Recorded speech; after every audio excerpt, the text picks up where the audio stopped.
జై శ్రీమన్నారాయణ. ఈ రోజు మేము అన్నవరంలోని శ్రీ వీర వెంకట సత్యనారాయణుని దర్శనానికి వచ్చాం. సత్యనారాయణ స్వామిని త్రిమూర్తుల ఏకరూపంగా పరిగణిస్తారు. స్వామివారి విగ్రహం సుమారు 13 అడుగుల ఎత్తులో స్తూపాకారంలో ఉంటుంది. ప్రధాన ఆలయమైన పై అంతస్తులో శ్రీ సత్యనారాయణ స్వామి యొక్క మూల విరాటం మధ్యలో ఉండగా ఒకవైపు శ్రీ అనంతలక్ష్మి, మరోవైపు శివుడు దర్శనమిస్తే యంత్ర రూపంలో బ్రహ్మదేవుడు క్రింది అంతస్తులో దర్శనమిస్తారు. సత్యదేవుడు స్వయంభూగా వెలిసిన ఈ దివ్యక్షేత్రంలో పెళ్లి చేసుకుంటే ఆ స్వామి ఆశీస్సులుంటాయని ఎందరో జంటలు ఇక్కడికి వస్తూ ఉంటారు. అయితే మొన్నటి వరకు ఆరు బయటని పందిరి వేసుకుని ఆ ఎండావానల్లోనే పెళ్లిళ్లు చేసుకోవాల్సి వచ్చేది. అలా వర్షాకాలంలో ఇబ్బందులు పడిన సందర్భాలు లేకపోలేవు. మా తల్లిదండ్రుల వివాహం కూడా అలాగే జరిగిందట. కానీ ఇప్పుడు ఇక ఆ సమస్య లేదు. ఎందుకంటే నలుగురికి సహాయం చేస్తూ స్వామి సేవలో తరించాలనే ఆలోచనతో శ్రీ లలితా రైస్ యజమానులలో ఒకరైన శ్రీ మట్టే శ్రీనివాస్ గారు, శ్రీమతి విద్యుల్లత గారు ఈ విశాలమైన కళ్యాణ మండప భవనాన్ని నిర్మింపజేశారు. ఈ సువిశాల ఏసీ భవనంలో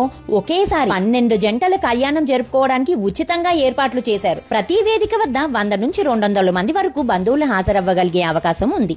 వివాహానికి కుర్చీలు, జంకాన, పెళ్లి పీటలు, కాడి, ఇతర వివాహ సామగ్రి, వధూవరులకు 2 గదులు, బాత్రూమ్ సౌకర్యం కూడా ఏర్పాటు చేశారు. అంతేకాకుండా నూతనంగా నిర్మించిన యాత్రికుల వసతి సముదాయంలోనే ఈ కళ్యాణ మండపం నిర్మించడంతో వివాహానికి వచ్చే వారికి సౌకర్యంగా ఉండేలా చూసుకున్నారు.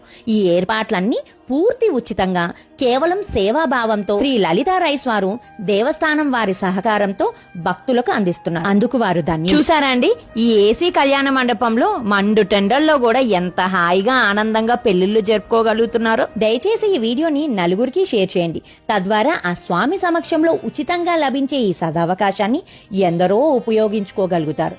జై శ్రీమన్నారాయణ. మీ కవిత.